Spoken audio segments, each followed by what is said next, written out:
Assalamualaikum students, welcome back to your channel Gohar Helping Hand। General science class 9 chapter number 4 इंसानी सेहत का finally आज वो दिन आ गया जिसमें हम उसका लास्ट टॉपिक करने जा रहे हैं, फ़र्स्ट एड।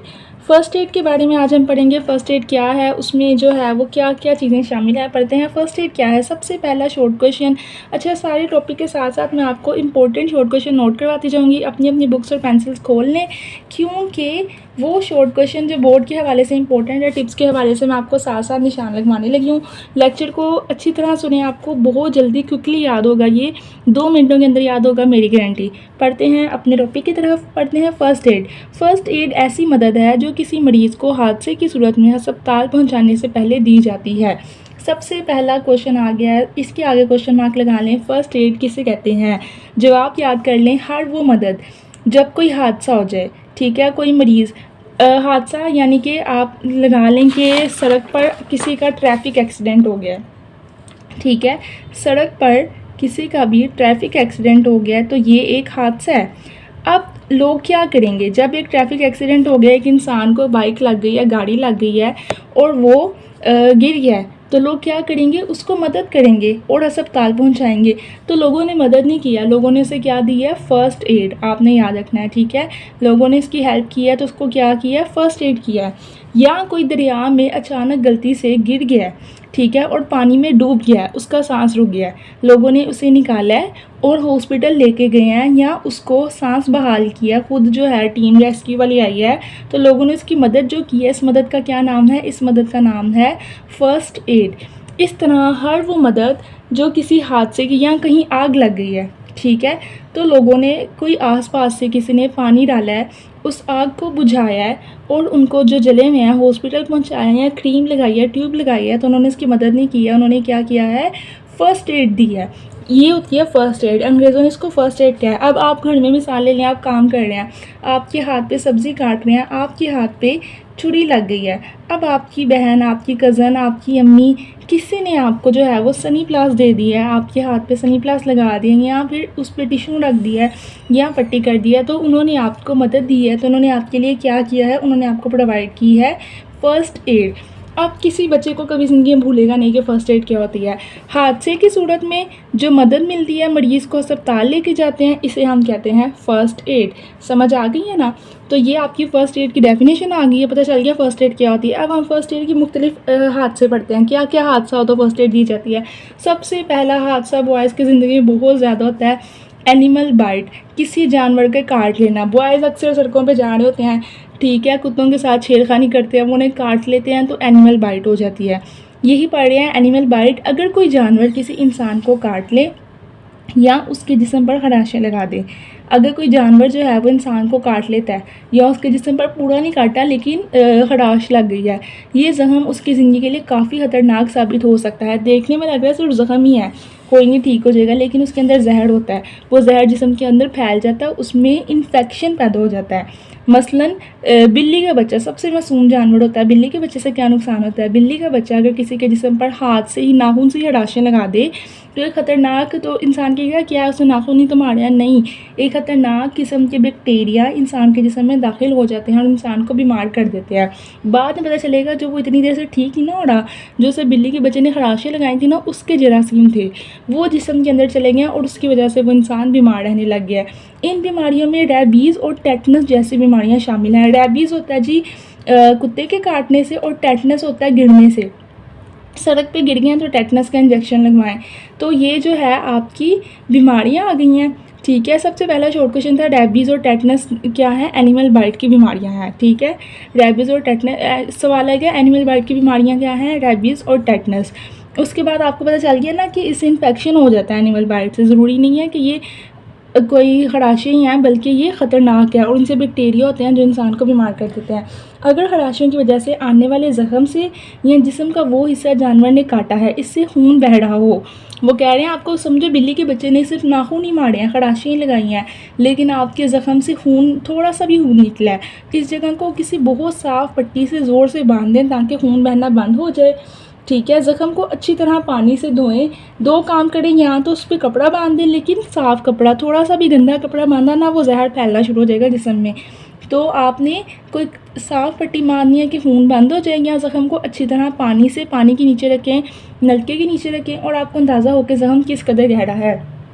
ज़ख़म को किसी साफ़ कपड़े या साफ़ रुई से ढाँप दें, उसको ना खुला ना छोड़ें। जितनी देर तक खून रुक भी जाए ना, उसके काफ़ी देर बाद तक भी ढाँप के रखें। अगर फिर भी ज़ख़म ठीक ना हो तो मरीज़ को फ़ौरी तौर पर करीबी अस्पताल ले जाएँ। ठीक है।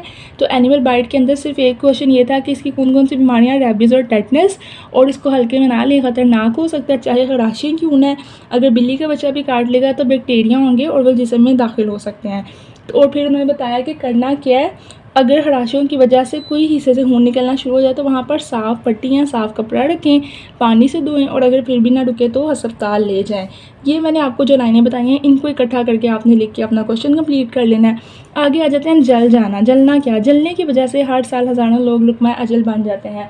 खुदा न खास्ता अक्सर ऐसा होता है हादसों में, किसी का घर जल गया तो अंदर लोग थे वो जल गए, कोई बिल्डिंग जल गई। हर साल काफ़ी लोग इस तरह मरते हैं। अगर जिस्म जल जाए तो जले हुए हिस्से से फ़ौरन कपड़े उतार दें।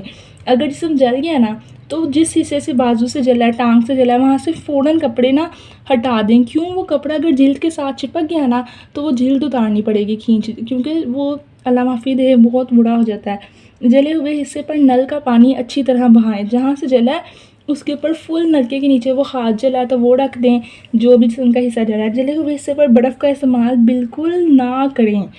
कभी भी आइस क्यूब जो है वो जले हुए हिस्से पे ना लगाएं। जले हुए हिस्से पर मक्खन, ग्रीस, तेल, अंडा या टूथपेस्ट या पाउडर ना लगाएं। ये जो घर में खुद ही टोट के सोच लेते हैं ना कि कोई भी ऐसी चीज़ जिसमें चिकनाई हो, ठीक है, या बर्फ़ हो, उसको कभी भी जले हुए हिस्से में नहीं लगाना, बल्कि क्या करना है, सिर्फ़ और सिर्फ नल के नीचे रखना है। ज़ख़म को साफ़ पट्टी से ढाँप दें। ठीक है। अच्छा, पट्टी के साथ वो हमेशा लिखते हैं साफ़ पट्टी। ज़रा सा भी पट्टी के ऊपर कुछ लगा हुआ है ना तो वो आपके जिस्म के अंदर जाके ना जहर बन जाएगा। अगर ज़ख़म बहुत ज़्यादा हो तो मरीज़ को फ़ौरन अस्पताल ले जाएं। अब जब आपने हेडिंग याद कर ली ना एनिमल बाइट, उसकी लाइनें मैंने आपको बता दी हैं। जल जाने की क्या लाइन है कि जिस्म का कोई भी हिस्सा जल जाए तो अगर उसके ऊपर कपड़ा चिपक गया तो उस कपड़े को फ़ौरन हटाएं। ठीक है, ताकि उसके साथ स्किन ना उतारनी पड़े। जले हुए हिस्से को पानी के नीचे रखें और उसके ऊपर बर्फ़, टूथपेस्ट, मक्खन, ग्रीस कुछ ना लगाएं, वरना अस्पताल लेके जाएं। ये आपने हर किसी की आखिरी लाइन लिखनी है, वरना मरीज़ को अस्पताल लेके जाएं। अब आ जाते हैं जी तीसरी हेडिंग की तरफ। तीसरी हेडिंग है आँख का ज़ख़म। आँख में अगर मामूली ख़ारिश हो तो ये पानी से धोने से ठीक हो जाती है। अक्सर ऐसा होता है आँख में ख़ारिश हो रही हो, पानी के छट्टे मारो, ठीक हो जाती है। अगर रेत या मिट्टी के ज़रात आँख में दाखिल हो जाएं तो आँख को ना रगड़ें। आँखों में रेत चली जाती है ना, हमारे लोग उसको रगड़ रगड़ के और बुरा हाल कर देते हैं। आँख को हाथ नहीं लगाना, क्योंकि इससे आँख के ऊपर वाले गिलाफ के ज़ख्मी होने का अंदेशा है। जो आँख के ऊपर पपोटा होता है ना, जिसे हम आईलिड कहते हैं, वो ज़ख्मी हो जाता है जब आँख में रेत चली जाए और बार बार ऊपर से उसे छेड़ी जाए। आँख को साफ़ पानी से धोएं ताकि मिट्टी या रेत के ज़रात बाहर निकल जाएं। छेड़ना नहीं है, हाथ नहीं लगाना, सिर्फ और सिर्फ क्या करना है, साफ़ पानी से धोना है। इब्तदाई इमदाद देने वाला शख्स अपने हाथ अच्छी तरह धो ले और पपोटे खोलकर आँख का अच्छी तरह मायना करे। अच्छा, वो कह रहे हैं खुद ना करे, इब्तदाई कोई सामने जो बंदा बैठा है ना, वो जो आपकी हेल्प कर रहा है, वो आपको इब्तदाई इमदाद दे रहा है, यानी कि फ़र्स्ट एड दे रहा है। ठीक है। इब्तदाई इमदाद को उर्दू में कहते हैं और इंग्लिश में कहते हैं फ़र्स्ट एड। वो कोई भी बंदा जो पास बैठा है ना, आँख में मिट्टी गई है, उससे कहें कि पहले वो अपने हाथ धो के आए, उसे कहें उठ हाथ धो के आ। फिर वो आपकी आँख को खोले ज़रा पकड़ के ऊपर से और उसको अच्छी तरह देखे कि क्या गया है। मरीज़ को वॉश बेसन तक लेके जाएं, फिर उसको उठा के बेसन तक लेके जाए सामने वाले बंदे को जिसकी आँख में मिट्टी गई है। दोनों आँखों से उसके पपोटे खोलें और आहिस्तगी से पानी से उसकी आँख धो लें ताकि आँख में पड़ने वाले ज़रात बाहर निकल जाए। अगर आँख में दाखिल होने की कोई चीज़ संभल से ना निकले और आँख में ख़ारिश जारी रहे तो डॉक्टर से रजू करें। देखिए उन्होंने कितनी गहरी बातें बता दी हैं कि अगर आँख में कोई चीज़ चली गई है ना तो डंगरों की तरह अपने हाथों से बार बार उसको छेड़ छेड़ के ज़ख़म को बड़ा ना कर ले, बल्कि साफ़ पानी से धो लें। फिर भी नहीं तसल्ली हो रही, कोई सामने बैठा हुआ इंसान है, पहले वो अपने हाथ धो के आए। ठीक है। फिर आके आपकी आँखों को देखी जाए, उसमें से कुछ क्या है हिसाब लगाए, फिर आपको बेसन पे लेके जाए, आपकी आँख धो दे। फिर भी नहीं सही हो रही तो डॉक्टर के पास चले जाओ। ये आपने बस लिख देना आँख के ज़ख़म के अंदर। आगे आगे बेहोश हो जाना। ठीक है। बेहोशी की हालत में किसी इंसान की ज़िंदगी को दो सूरतों में शदीद खतरा लाहक होता है। हमारे यहाँ तो लड़कियाँ ऐसी बात बात पे बेहोश हो जाती हैं। उन्होंने कह दिया शदीद खतरा भी हो सकता है। कब हो सकता है? ज़बान के तालु के साथ चिपक जाने की वजह से सांस का बंद हो जाना। कौन पागल है वैसे, कोई होता होगा जब बेहोश हो जाए तो उसकी ज़बान जो है ना वो चिपक जाती है। ठीक है। तो उससे सांस बंद हो जाएगा या दिल की धड़कन बंद हो जाए, सांस नहीं निकलेगा। हो सकता है कोई ऐसा भी होश होता है, बीमारी का मजाक नहीं बनाना चाहिए। ऐसी हालत में सबसे पहले यकीन करें कि मरीज़ सांस ले रहा है कि नहीं।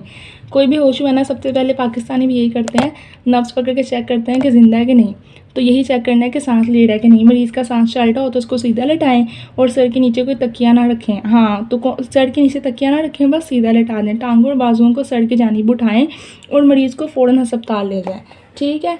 जब भी कोई बेहोश हो जाए पहले तो देखें उसकी ज़ुबान चिपक गई है, कहीं उसका सांस तो नहीं बंद हो गया, दिल की धड़कन तो नहीं बंद हो गई, वो ज़िंदा है, सांस ले रहा है, सही है, बिल्कुल ठीक है, सांस ले रहा है, बस बेहोशी हो गया, ठीक है, उसको सीधा लेटा दें, सर के नीचे तकिया रख दें, टांगों और बाजुओं को उठाएं और मरीज़ को हॉस्पिटल ले जाएं। खुद ना होश में लाए पानी डाल के, बल्कि अस्पताल ले जाएं। अगर मरीज़ सांस ही ना ले रहा हो, ठीक है, अगर लग रहा है उसकी दिल की धड़कन स्लो चल रही है, सांस ही नहीं आ रहा, तो मरीज़ को थोड़ा सा ऊपर उठाएं ताकि सांस की नाली सीधी हो जाए, यानी उसको सर से उठा के ना थोड़ा ऊपर करें। मरीज़ का मुंह खोलें और अगर भी मुंह में कोई रुकावट है, जैसे कि मुंह में खून है, के यानी कि उल्टी आ रही है या कोई चीज़ रतूबत इकट्ठी होने की वजह से, तो मुंह साफ़ करें। इस तरह करने से मुमकिन है कि सांस का रास्ता साफ़ हो जाए और मरीज़ का सांस चलने लगे। आपने क्या करना है, उसका मुंह खोल के चेक करना है कि उसके अंदर क्या चीज़ है, कोई उल्टी आ रही है उससे, कहीं खून है या रतूबत यानी कोई थूक जमा हो गई है, तो उसका मुंह साफ़ करें। ठीक है, टिश्यू लेके उसका मुंह साफ़ करें स्टिक के साथ। इस तरह करने से हो सकता है उसका सांस चल जाए। अगर मरीज़ अब भी सांस ना ले रहा हो तो उसे मसनूई सांस देना शुरू कर दें, ऑक्सीजन मास्क लगा दें अगर अभी भी सांस नहीं ले रहा। ठीक है, अगर सांस चलना शुरू हो जाए तो अस्पताल ले जाने का बंदोबस्त करें। पहले उसको सांस लेके आएंगे तो अस्पताल लेके जाएंगे ना, वरना आपके अस्पताल लेके जाते जाते ताकि उसको अल्लाह ना करे कुछ हो सकता है। तो बेहोश हो जाने में दो सूरतों में ख़तरा है, एक ये कि मरीज़ का सांस रुक जाए ज़बान चिपक जाने से, ठीक है, और एक ये कि उसका सांस रुक जाए खून या के या कोई रतूबत इकट्ठी हो जाने से। तो ये दो सूरतों को थोड़ा लंबा खींच के आपने लिखना है।